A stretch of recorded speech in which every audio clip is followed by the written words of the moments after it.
न्यूट्रामला आरोग्यदायी पोषणाचा ठेवा प्रत्येक वयात घराघरात हवा। न्यूट्रामला आवळा कॅन्डी, आवळा सरबत, आवळा मुरब्बा आणि बरेच काही। न्यूट्राम की 5 सप्टेंबरला राज्याच्या शिक्षण मंत्र्यांनी एक निर्णय जाहीर केला होता, मनसुबा जाहीर केला होता की राज्यातल्या जिल्हा परिषदेच्या 65,000 शाळा कॉर्पोरेट कंपन्यांना चालवायला देणार म्हणून। पुढे त्याचा GRA आला। हा एक भाग। दुसरा भाग असा आहे की 6 सप्टेंबरला कंत्राटीकरणातून सर्व प्रकारच्या नोकर भरती, शिक्षक भरती करणार असा दुसरा निर्णय राज्य सरकारने घेतला। कर्मवीर भाऊराव पाटील यांनी आशियामध्ये सगळ्यात मोठी असलेली रयत शिक्षण संस्था सुरू केली आणि त्यांच्या जयंतीच्या दिवशी ज्यांनी गोर, गरीब, दलित, आदिवासी, वंचित, वाड्यापाड्यावर काम करणाऱ्या कुटुंबातल्या मुलांना शिक्षण देण्यासाठी आयुष्य वेचलं, अशा कर्मवीर अण्णांनी एक प्रतिज्ञा केली होती की माझ्या दाढीला जेवढे केस आहे तेवढी मुलं मी शिकवल्याशिवाय चिरनिद्रा घेणार नाही। त्यांच्या जयंतीच्या दिवशी सरकारनं तिसरा निर्णय शाळा बंदीचा 15,000 शाळा म्हणजे 14,783 शाळा बंद करण्याचा निर्णय, शासन निर्णय रिलीज केला। 3 गोष्टी आहेत। त्यातली एक अत्यंत महत्वाची गोष्ट आहे की महाराष्ट्रामध्ये, देशामध्ये 125 वर्षांचा संघर्ष, महात्मा फुले असतील, कर्मवीर भाऊराव पाटील असतील, डॉक्टर बाबासाहेब आंबेडकर असतील, सावित्रीबाई फुले असतील, फातिमा शेख असतील, अनेक नावं घेता येईल, यांनी सातत्यानं सक्तीचं मोफत शिक्षण मागितल्यानंतर 125 वर्षाच्या संघर्षानंतर सक्तीचं आणि मोफत शिक्षण देणारा RTE हा कायदा 2009 साली देशाच्या संसदेनं पारित केला। हे सांगण्याचं कारण असं आहे की आम्ही शाळेमध्ये मुलांना बोलवतो, आपण पालक म्हणून मुलांना शाळेमध्ये पाठवता। औपचारिक शिक्षण कशासाठी घेतात मुलं? शिक्षण घेतलं की नोकरी मिळेल, काहीतरी उद्योग, व्यापार, व्यवसाय करता येईल।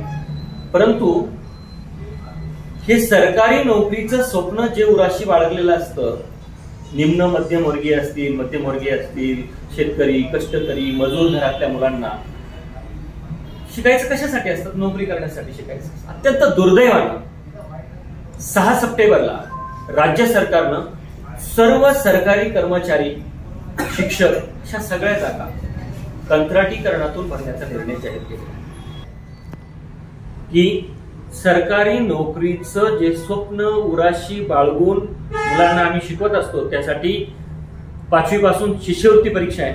अशा शिष्यवृत्ती परीक्षेसारख्या अनेक परीक्षांचा सराव, प्रज्ञाशोध परीक्षा आहे, मंथन परीक्षा आहे, अशा अनेक परीक्षा याच्यासाठीच मुलांना आम्ही बसवत असतो। पालक पण आग्रह करत असतात की स्पर्धा परीक्षांची तयारी होईल, MPSC असेल, UPSC असेल, त्या परीक्षांची तयारी व्हावी यासाठी शासनानं जर हे सगळ्या म्हणजे परवा जर आपण सगळ्यांनी बघितलं असेल की जळगावला कंत्राटी पद्धतीनं 40,000 रुपये मानधन देऊन नायब तहसीलदारांची नेमणूक केली जाते। म्हणून हे जे शिक्षण घेत असल्यापासून, प्राथमिक शिक्षण घेत असल्यापासून मुलं जे सरकारी नोकरीचं स्वप्न बघतात, त्या स्वप्नाची राख रांगोळी करणार आहे। आणि म्हणून या सगळ्याच्या विरोधात आम्ही सगळ्या शिक्षक समन्वय समितीच्या वतीनं, महाराष्ट्र राज्य शिक्षण बचाव कृती समितीची इथली जी शाखा आहे, अकोले तालुका शिक्षण बचाव कृती समिती, यांच्या वतीनं एक कृती कार्यक्रम ठरवलेला आहे। तो कृती कार्यक्रम जो आहे त्याच्याकडे येण्यापूर्वी, जसं हे युवकांचं सरकारी नोकरीचं स्वप्न जे आहे त्याची माती करणारा निर्णय, शासन निर्णय आहे, तो तातडीनं मागे घ्यावा अशी आमची मागणी आहे।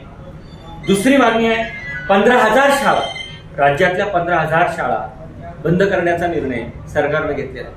वाडीवर, वस्तीवर, वाड्यावर, तांड्यावर, पाड्यावर जे दलित, गरीब, आदिवासी, दलित, वंचित घटकातली कष्टकरी मुलं शिकतात आहे, त्या मुलांना एकत्र कुठेतरी 40 मिनिटाच्या अंतरावर एक शाळा सरकार करणार आणि तिथे आम्ही सगळ्या प्रयोगशाळा देऊ, वाचनालय देऊ, वॉल कंपाऊंड देऊ, ICT लॅब देऊ, चांगले शौचालय देऊ, स्वच्छतागृह देऊ, या अशा सगळ्या सोयी सुविधा आम्ही तिथे देऊ असं शासन म्हणतंय। खरं म्हणजे 2009 साली RTE आल्यानंतर घरापासून 1 किलोमीटरच्या अंतरावर 1ली ते 5वीचा वर्ग असायला पाहिजे असं RTE सांगतो, आणि घरापासून 3 किलोमीटर अंतरावर 8वी पर्यंतचा वर्ग असायला पाहिजे असं शिक्षण हक्क कायदा सांगतो.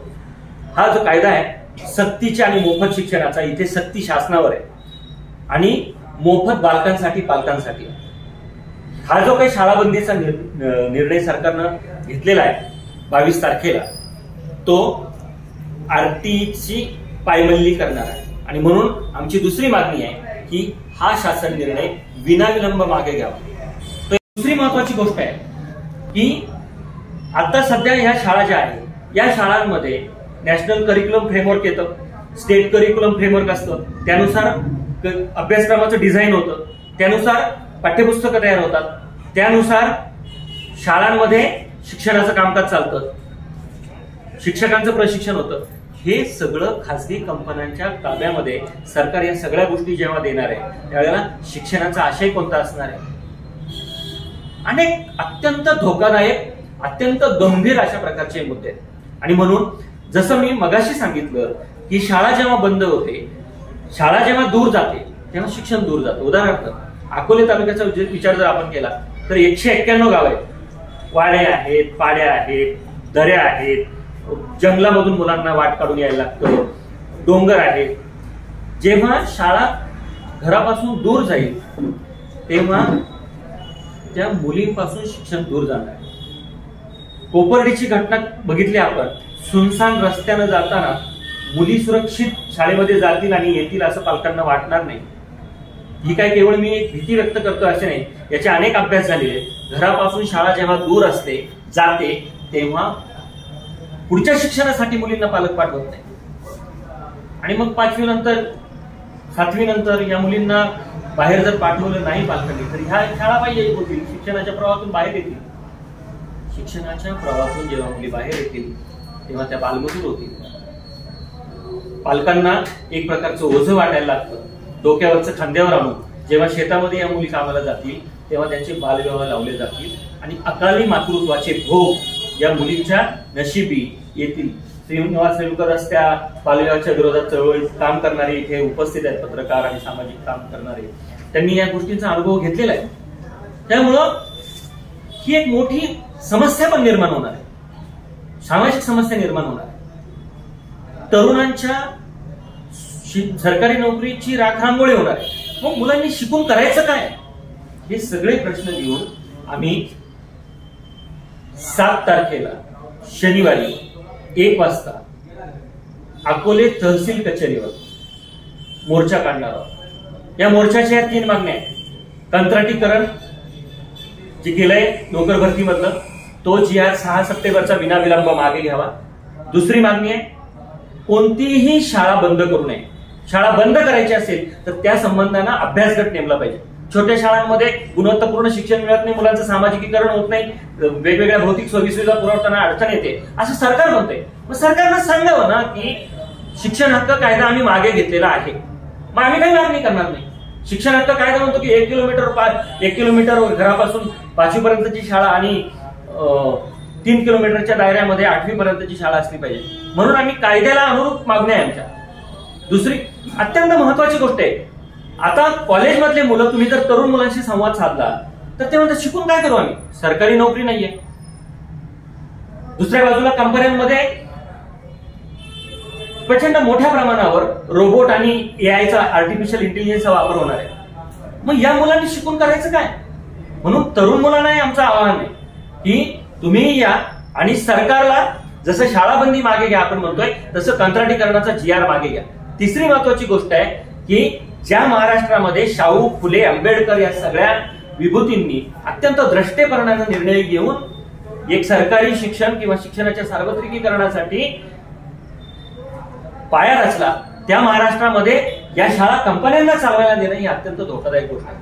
आणि म्हणून या 3 गोष्टींना विरोध करण्यासाठी आम्ही 7 तारखेला शनिवारी अकोले तहसील कचेरीवर मोर्चा करत आहोत. या मोर्चामध्ये विद्यार्थी संघटना सहभागी होणार आहे, सामाजिक संघटना, स्वयंसेवी संघटना, शिक्षणामध्ये काम करणाऱ्या संघटना, सर्व अंगणवाडी कर्मचारी महासभा, प्राथमिक शिक्षक, माध्यमिक शिक्षक, उच्च माध्यमिक शिक्षक, महाविद्यालयीन शिक्षकांच्या सर्व संघटना, SMCचे मोठ्या प्रमाणावर ठराव SMCने केलेले आहेत. या निर्णयांना विरोध करणारे ठराव ग्रामसभांनी अकोल्यात आणि संपूर्ण महाराष्ट्रामध्ये 2 ऑक्टोबरच्या ग्रामसभामध्ये या तीनही एक प्रकारचे हे कायदे महाराष्ट्राला अंधाराच्या खाईमध्ये ढकलणारे कायदे आणि म्हणून या तिन्ही कायद्यांना विरोध करणारे एसएमसीचे ठराव, ग्रामसभेचे ठराव आम्ही तिथे शासनाला देणार आहोत आणि शासनालाही आमची विनंती आहे की हे 3 कायदे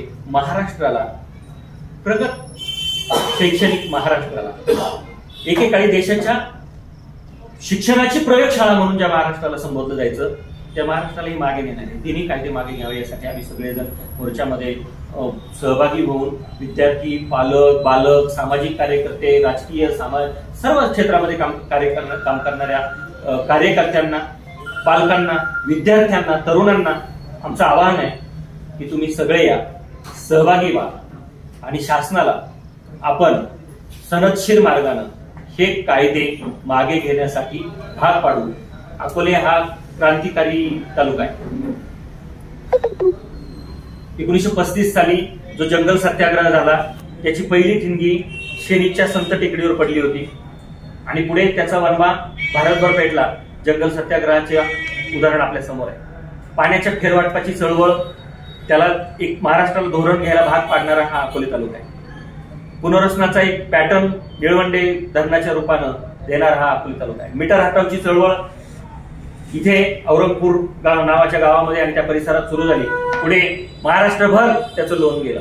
त्यामुळं शिक्षणाच्या क्षेत्रामध्ये, शिक्षणाचं क्षेत्र हे अत्यंत संवेदनशील क्षेत्र आहे. शिक्षण हे समाज परिवर्तनाचं सर्वात महत्वाचं साधन आहे, माध्यम आहे. जेव्हा कंपन्या येतील, आपण बघितलं जिओनं आपल्याला सुरुवातीला मोफत दिलं आणि आता आपण किती रुपयाचं पॅक मारतोय आपण बघितलं आहे. कंपन्यांच्या ताब्यात शिक्षण देणं हे अत्यंत धोकादायक आणि गंभीर गोष्ट आहे. म्हणून या सगळ्या मुद्द्यांना विरोध करण्यासाठी सनदशीर मार्गाने, लोकशाहीच्या मार्गाने आम्ही चालत जाऊन, घोषणा देऊन तहसीलदारांना निवेदन देणार आहोत